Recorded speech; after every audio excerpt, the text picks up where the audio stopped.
#ask Dr. John Watson type చేసి మీ questions అడగండి, తప్పకుండా రిప్లై చేస్తాను. Tony Teja 6735. As per studies, implanted hair will be affected with DST.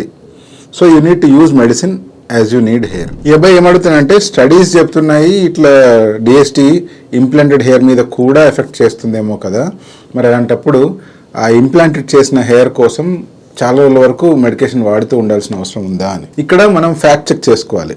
నిజంగా studies ఏం చెప్తున్నాయి అంటే, ట్రాన్స్ప్లాంట్ ఎప్పుడైతే మనం చేస్తామో సేఫ్ డోనర్ ఏరియా నుంచి మనం హెయిర్ ని ఎప్పుడైతే స్కాల్ప్ ఫ్రంట్ భాగంలో కానీ పైన కానీ ఎక్కడ ఇంప్లాంట్ చేసినా కూడా డిహెచ్టీ అనేటువంటిది వాటిని ఎఫెక్ట్ చేయదు. అలా కాకుండా సేఫ్ డోనర్ ఏరియాను దాటి కొంచెం పైనుంచి కావచ్చు లేదా కింద నుంచి కావచ్చు మనం హెయిర్ తీసినట్లయితే అది మనం ఎక్కడ ఇంప్లాంట్ చేసినా కూడా డిహెచ్టీ దాన్ని ఎఫెక్ట్ చేసే అవకాశం ఉంటుంది. సో అటువంటి వెంట్రుకలకు కానీ లేకపోతే మీ సొంత వెంట్రుకలు ఏవైతే ఇంకా ఉన్నాయో, ఏవైతే ఫాల్ అవడానికి రెడీగా ఉన్నాయో, లేదా మీ వంశపారంపర్యంగా ఆ ఏరియాలో బాల్నెస్ వచ్చే ఛాన్స్ ఉందో, అటువంటి వెంట్రుకల మీద డిఎస్టీ యాక్టివ్గా పనిచేస్తుంది కాబట్టి వాటి కోసం మెడికేషన్ వాడడం కంపల్సరీ అయిపోతుంది. అంతేగాని హెయిర్ ట్రాన్స్ప్లాంటేషన్ చేసేటప్పుడు సేఫ్ డోనర్ ఏరియాలోంచి కనుక హెయిర్ తీసుకున్నట్లయితే వాటికి మెడికేషన్ కంపల్సరీ కాదు.